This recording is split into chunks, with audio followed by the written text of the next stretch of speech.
Hello दोस्तों, मैं आपका अपना दोस्त आपके अपने छोटे से प्यारे से यूट्यूब पर चैनल पर स्वागत करते हैं। दोस्तों, इससे पहले हमने कॉन्वेक्स मिरर और कॉनकेव मिरर में जो प्रतिबिंब बनते हैं उस पर बात कर चुके हैं। ठीक है, आज हम इसके यूज देखेंगे कि कॉन्वेक्स मिरर और कॉनकेव मिरर का उपयोग कहाँ कहाँ किया जाता है। सबसे पहले देखेंगे कॉनकेव मिरर का उपयोग। तो पहला देखिए, जो सेविंग मिरर होते हैं, सेविंग मिरर सेविंग मिरर में प्रयोग किया जाता है।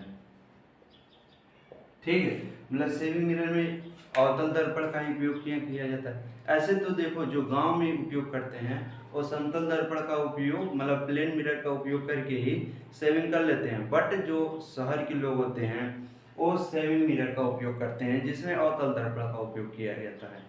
अब उसमें क्या होता है, देखो, हम क्या करते हैं कि बहुत नज़दीक करके सेविंग करते हैं। ठीक है, बहुत नज़दीक होगा तो हमारा जो फेस होगा वो क्या होगा, सीधा बनेगा और बड़ा बनेगा। ठीक है, ये इसलिए सेविंग मिरर में अवतल दर्पण का उपयोग किया जाता है। अब दूसरा क्या है, जो हेडलाइट्स होते हैं, मतलब जो चरपहिया वाहन हो गया, बाइक हो गया, उसमें हेडलाइट, मतलब चरपहिया वाहनों में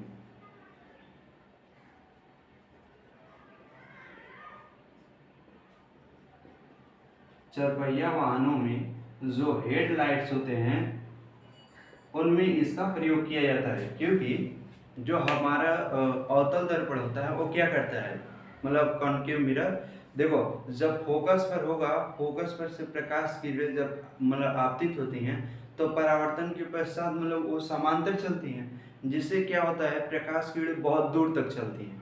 ठीक है, इसलिए चरपहिया वाहनों में, बाइक में, मतलब जो हेडलाइट्स होते हैं उनमें हम इसका प्रयोग करते हैं। अब दूसरा तीसरा देखो, जो टार्च होता है, इसमें भी प्रयोग किया जाता है।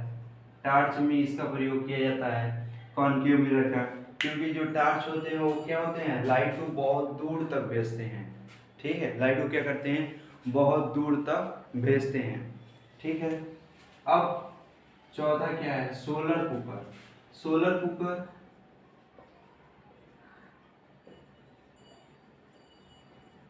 सोलर कुकर क्या करता है, जो सूर्य से प्रकाश किरणें आती हैं, मतलब आपतित होती हैं, वो क्या होती हैं, समांतर आएंगी, मतलब जो हमारा अवतल दर्पण होगा उससे उस पर इंसिडेंट होंगी, कैसे, समांतर गिरेंगी। तो क्या करता है, फोकस पर, मतलब एक जगह पर क्या करता है, परावर्तित कर देता है, जिससे वहां पर क्या होता है, हीट बहुत ज़्यादा जनरेट होता है। ठीक है, वह होता है सोलर कुकर में हमारा। अब इसी तरह हमारा क्या होता है, जो कान, नाक, गले के जो डॉक्टर होते हैं वो भी इसका प्रयोग करते हैं। वो कैसे करते हैं, मतलब वो जो जहाँ पर मतलब प्रॉब्लम होता है, नाक, गले, गला और फिर कान में, तो उसमें क्या करते हैं, उस छोटे से इंस्ट्रूमेंट को डालते हैं और वो बड़ा प्रतिबिंब बनाता है। ठीक है, बड़ा प्रतिबिंब बनाता है जिससे वो आसानी से क्या करते हैं, देख लेते हैं। तो पांचवा हमारा क्या होगा, कान, नाक, गले के डॉक्टर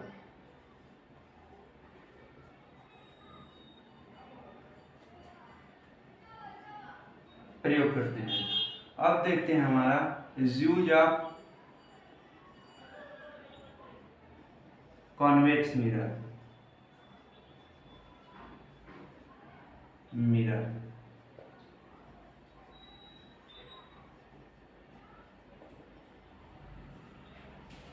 पहला हमारा क्या है, देखो, जो कॉन्वेक्स मिरर का उपयोग किया जाता है वह हमारे जो साइड के मिरर होते हैं, जो चरपहिया वाहन होते हैं या बाइक होता है, उसके जो साइड मिरर होते हैं, जैसे बस, ट्रक, उनमें क्या होता है, एक ऐसे लगा होता है दर्पण। ठीक है, जो यहाँ से जुड़े होते हैं।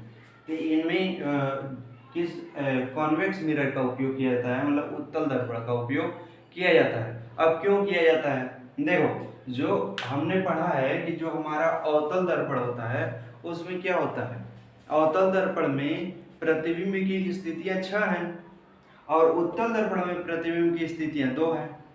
मतलब जो उत्तल दर्पण होगा उसमें केवल 2 ही स्थितियां हैं प्रतिबिंब बनने की, और जो हमारा अवतल दर्पण है उसमें 6 स्थितियां हैं। कभी वस्तु इन्फिनाइट पर होगा तो कभी वक्रता केंद्र पर होगा, कभी फोकस पर होगा, कभी सी और एफ के बीच में होगा। तो इस स्थिति में क्या होगा, हमारा अवतल दर्पण में अलग अलग स्थितियां बनेंगी, अलग अलग प्रतिबिंब बनेंगे। तो हम ऐसा प्रतिबिंब क्यों यूज करेंगे कि हमें कभी वस्तु छोटा दिखाई दे, कभी बड़ा दिखाई दे, कभी दिखाई न दे, इसलिए हम कॉन्वेक्स मिरर का उपयोग करते हैं।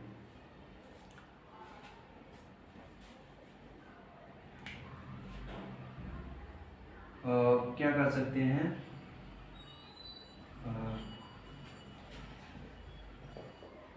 बाइक और चरपहिया वाहन में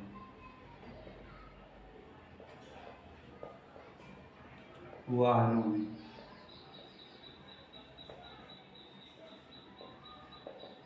दूसरा क्या है, जैसे आप रोड पर गए, मतलब रोड पर गए होंगे या फिर मार्केट में गए होंगे, तो वहाँ पर जो ऊपर बड़ी बड़ी लाइटें लगी होती हैं उसमें इस भी कॉन्वेक्स मिरर का उपयोग ही किया जाता है। अब क्यों किया जाता है, देखो जब फोकस पर होगा तो क्या करता है, मतलब फैलाता है। जो उत्तल दर्पण होता है, आप सीधे समझो कि जो प्रकाश किरणें होती हैं उसको क्या करता है, फैला देता है। तो हमें बहुत कम ही क्षेत्रों में क्या करना रहता है, प्रकाश को फैलाना होता है, इसलिए मतलब कॉन्वेक्स मिरर का उपयोग वहां पर भी किया जाता है। बाजार और कह सकते हैं रोड लाइटों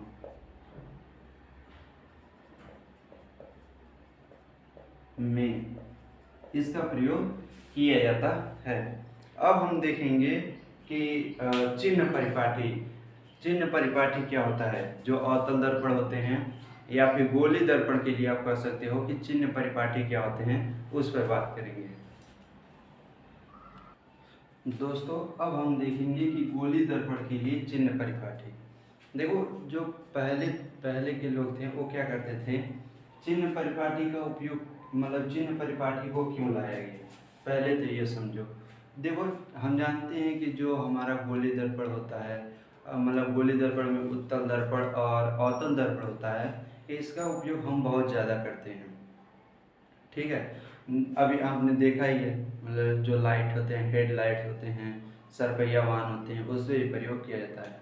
तो पहले के लोग क्या करते थे कि कभी इस तरीके से अवतल दर्पण का उपयोग कर लेते थे और कभी इस साइड से बना करके अवतल दर्पण का उपयोग कर लेते थे, जिससे क्या होता था, वैल्यू अलग अलग आते थे और त्रुटियां भी बहुत ज़्यादा होता था। इसलिए उन लोगों ने क्या किया, ये डिसाइड किया कि क्यों ना हम प्रकाश को एक तरफ से आपतित माने और एक परिपाटी का उपयोग किया जाए।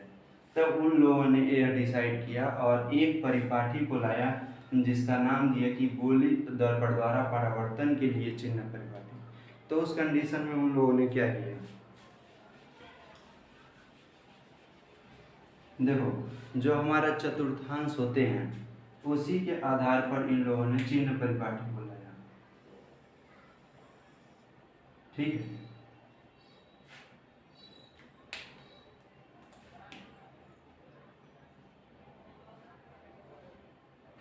ये हमारा अवतल दर्पण है। क्या है, अवतल दर्पण। ठीक है, अब हमारा ये हमारा हो गया मुख्य अक्ष, जिसपे ये P पॉइंट होगा और ये F पॉइंट होगा और ये C पॉइंट होगा। ठीक है, मान लो यहाँ पर कोई वस्तु है, ठीक है, और जो वस्तु का प्रतिबिंब बनेगा वो हमें पता है कि नीचे बनेगा। ठीक है, ये ए हो गया, ये बी हो गया,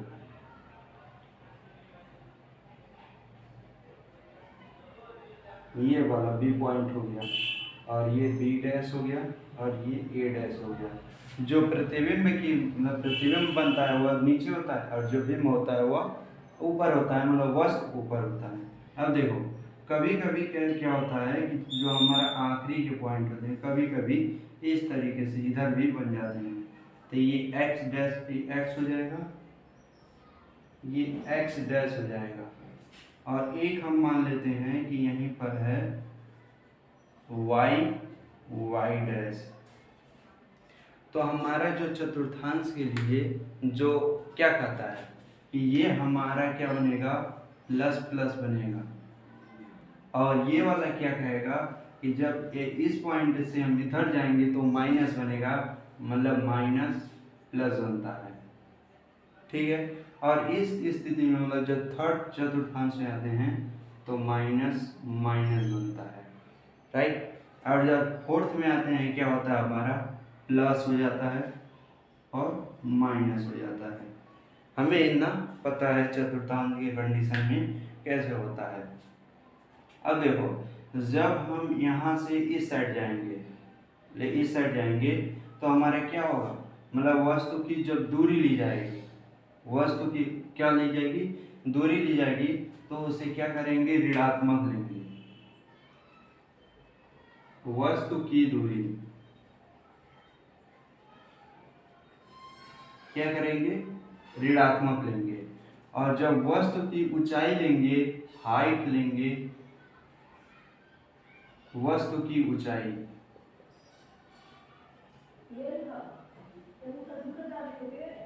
ऊंचाई, तो ये क्या होगा, हमारा प्लस में होगा। ठीक है, वस्तु की ऊंचाई प्लस में होगा। और हमारा एक चीज हमेशा याद रखना कि जो हमारा दर्पण होता है, उत्तल दर्पण हो चाहे अवतल दर्पण हो, उसमें जो प्रकाश आपतित होता है वह हमेशा बाईं साइड से होता है। प्रकाश आपतित,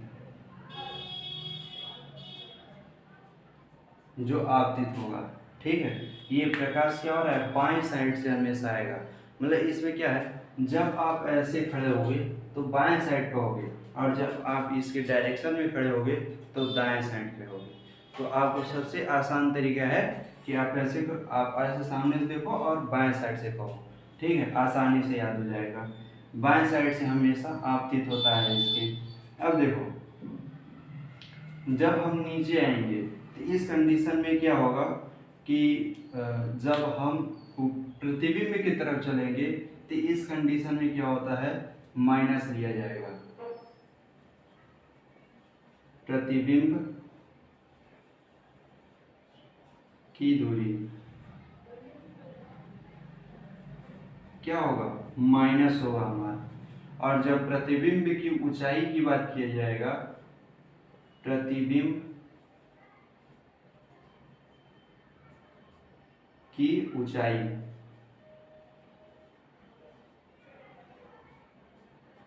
तो क्या हो जाएगा, ये भी हमारा माइनस होगा, क्योंकि हम क्या कर रहे हैं, एक्स एक्सिस से नीचे की तरफ जा रहे हैं।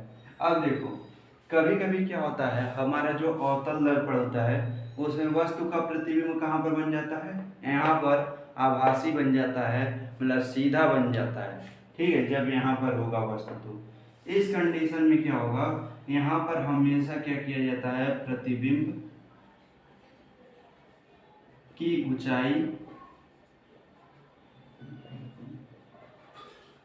या दूरी क्या होगा, प्लस होगा। मतलब यहाँ से हम जब चलेंगे तो इधर चलेंगे, तो जब इस साइड चलेंगे तो प्रतिबिंब की ऊंचाई होगी, तब पर भी वो क्या होगा, मतलब ऊंचाई जो होगा इधर होगा तो प्लस ले लेंगे। ठीक है, और जब इधर इस साइड आएंगे दूरी देखने के लिए, तब पर भी हमारा क्या होगा, प्लस होगा। ये हमारा गोली दर्पण के लिए चिन्ह परिपाटी है, जिसका उपयोग हमें क्या न्यूमेरिकल जब सॉल्व करेंगे तब करना होता है।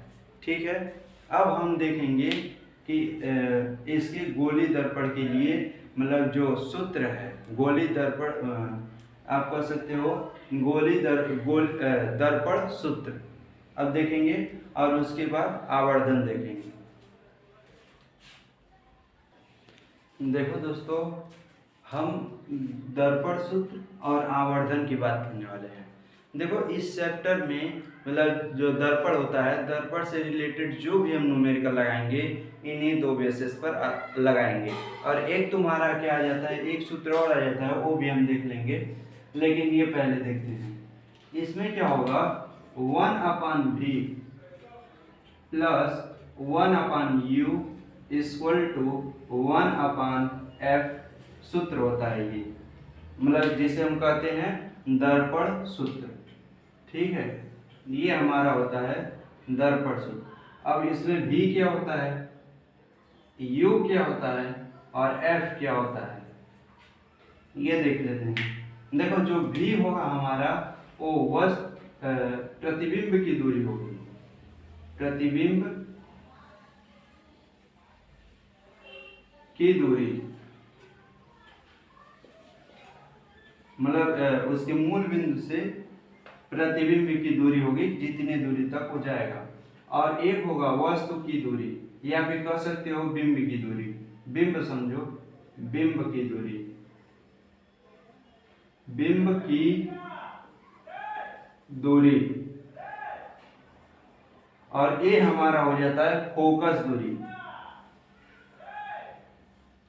फोकस दूरी। ठीक है, ये हमारा हो जाएगा फोकस दूरी। अब देखो एक फोकस से रिलेटेड क्या होता है, ये जो फोकस दूरी होता है वह वक्रता त्रिज्या के क्या होता है, आधा होता है।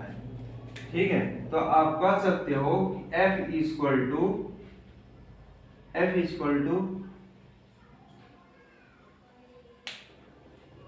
R बाई, या फिर पूरा R दिखाओ बड़ा, R/2। ठीक, ये R क्या है हमारा, जहां R इक्वल टू हमारा है वक्रता त्रिज्या,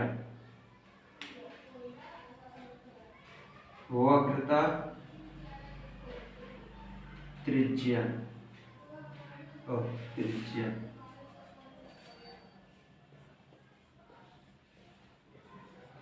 त्रिज्या। ठीक है, ये हमारा हो गया। ये दो सूत्र बहुत ज्यादा इंपॉर्टेंट है। और ये आवर्धन के लिए देखो, जो हमारा आवर्धन होता है ये बताता है कि जो प्रतिबिंब बना है या फिर जो हमारा बिंब है, बिंब से प्रतिबिंब जो बना है वह कितना आवर्धित है, मतलब छोटा है, बड़ा है, कितना दूरी पर बना है, ये सभी बताता है। तो क्या होता है, आवर्धन, आवर्धन हमारा प्रतिबिंब की ऊंचाई, प्रतिबिंब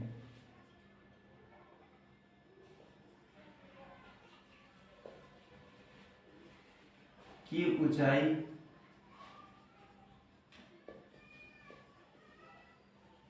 और बिंब की ऊंचाई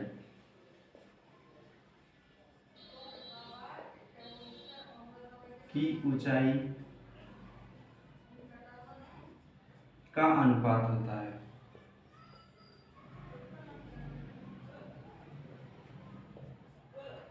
है। ठीक है, जो रेखीय आवर्धन होता है वह हमारा प्रतिबिंब की ऊंचाई और बिंब की ऊंचाई का अनुपात होता है। तो अब इसे हम m से डिनोट किया करते हैं। तो m इक्वल टू हमारा होता है h/h। एक सूत्र हमारा ये होता है जिसमें ये क्या होता है, h' और h क्या होता है। देखो जो h' होता है यह हमारा प्रतिबिंब की ऊंचाई होती है, प्रतिबिंब ऊंचाई। ठीक, और ये क्या होता है, बिंब की ऊंचाई होती है, बिंब ऊंचाई। ठीक, ये हमारा हो गया इसके लिए। लेकिन एक सूत्र और होता है इसके लिए, आवर्धन के लिए, m equal to m equal to minus v upon u, ये भी होता है। अब इन दोनों को जब हम मिला देंगे तो हमारा क्या बनेगा, m equal to h dash upon h equal to minus v upon u, ये हमारा बनता है इन दोनों से।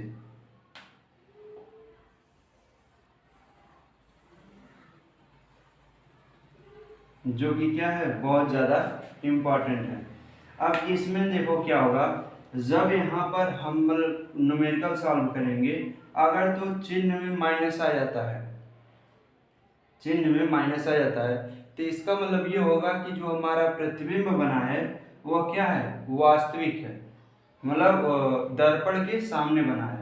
और यदि वह प्लस में आ जाता है, मतलब ये प्लस में आ जाता है, तो क्या पता चलेगा कि वस्तु का जो प्रतिबिंब बना है वह आभासी है और सीधा है। ठीक है, ये हमें पता चलेगा इसके चिन्ह से। ठीक है,